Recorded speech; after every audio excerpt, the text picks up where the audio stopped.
Okay, ladies and gentlemen, this is our second taping of one of our pre-shows that we're going to start off on November 15th, 2023. We're kicking off our new podcast. It's a phenomenon. It's called Streetsavvy.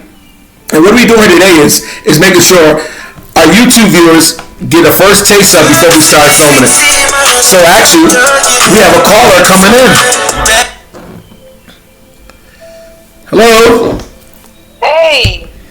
Hi. Podcast. Yes. How you doing, caller? I'm good. And what's your name? My name's Kristen. How you doing, Kristen? I'm doing good. I'm just here at work, and I heard about your podcast, Streetsavvy, right? Yes, this is Streetsavvy. Okay, so I got the right number. Yes. Mm-hmm. Now, was any? Go ahead. I'm sorry. Go ahead. Go ahead. No, you go ahead. You're fine. No, I was just wondering. You made the call, so I was wondering, was something on your mind about one of our great topics that you want to talk about, or what's on your mind about it? Yeah, actually, a lot of people's been talking about the music industry lately. You know, and its effect on the youth or the women. You know, so I just wanted to get your thoughts about like drill and rap music. You know, drill music and rap music, and what you thought. What like your thoughts on the effects on today's youth and how they spend their money when they go to these concerts, and what are your thoughts about that? Well, great question. Actually, that's one of our big profile questions that we have for our subject on our podcast. This drill music, yes, it's lucrative. Let's not get this misconstrued. This drill music is lucrative for these young fellas and women who's doing it. They doing it all types of ways. They rapping about everything up under the sun, drug use, getting high, sex use, all types of profanity, and I get it. I definitely get it. But that's not for my child. I hope it's not for yours either. No. What this drill music is doing, to answer your question, is it's really in your window to our kids.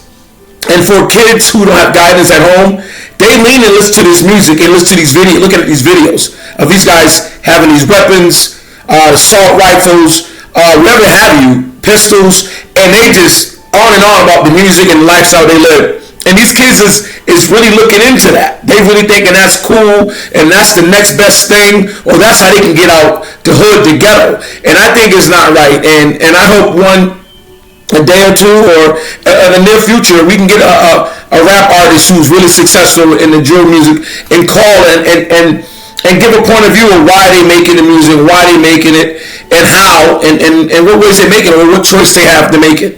And that give these kids an outlook on the drill music, and the talk is not for them. So that's how we feel on this podcast about it. Okay. What do you think about the female rappers? Like Sexy Red, there's a big, discussion about her and her music and the effects on black women. They say that, I don't know why, but they're like, oh, she's bringing down the black woman's image, and people choose to behave, sexually the way they want to. Why do you think society say things like Sexy Red is bringing down a black woman's image when she's just a woman? Why does it have to be a woman of color? Like, you get what I'm saying? Yes, and definitely, you got all these great questions. I'm gonna say this: I'm not a woman per se, right? Yeah. I'm definitely a dominant male and a big figure in my community. And for all fairness, I think Sexy Red, and a lot of those female rappers, one's coming out of Memphis, one's coming out of New York, one's coming out of Georgia. And I can say this, I'm not them, and that's the same way it goes for the men as well, the young men as well, goes for the young women. This music is taking down a greater hope that parents in a single household or full household is going against us, what we teach and we preach at home. Yes, I like for young sisters, I have daughters myself, daughters and granddaughters, to to show their talent, to show their pleasures or things that they want in life, but not to give every man or every woman an insight of their personal belongings, and that's from their front to their back, or what they would do with their mouthpiece, or their private sectors of their body. We don't need to know that. I think a lot of our children don't need to know. They need to learn that on their own. And again, it goes back to, what are you portraying when you put this music out? Do you care? You care about the money you make, or do you care about these kids or people who's buying it and their opinion, and how is it affecting the community? And I don't think Sexy Red as a person is trying to harm the women or break the woman down or black women down or what have you. But I think her persona and the music she's writing and saying, it speaks volumes. It speaks volumes to the men and women and our young children today in this society. High school, middle school, you name it, you see it. It's out there. So I wish she would come out, definitely on our show, and speak about it. And speak about what she's making, and who she's selling to, who she's marketing to, and do she care? Who's her music affecting? So I think at the end of the day, you have to face God. And whatever levels you making money, you hustling, you working at, you got to face God on whatever avenues you're going down with. So that's where I'm at with that. Okay. All right. So, what would you say? This is my last question, by the way. Okay. I'm at work, but I had to just call. And we appreciate it, caller. We definitely appreciate it on this show on Street Savvy. We want the callers to come in. Like I said, we are not experts in this ability to speak on things we like, or we hear about, or we feel, or we have no sense of direction. We getting it from the callers too. We trying to put those answers together. We trying to put them feelings together. So yes, of course, we want you to call in. And what was that next question? Okay.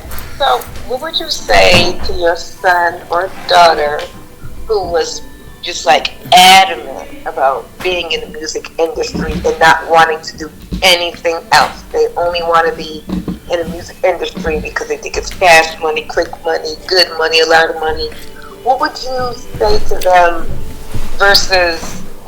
but what would you say to them concerning now, the immediate now, you know how to get these advances and stuff, versus their future and setting themselves up for the future financially? And how would you go about, supporting that dream and educating as well to make sure that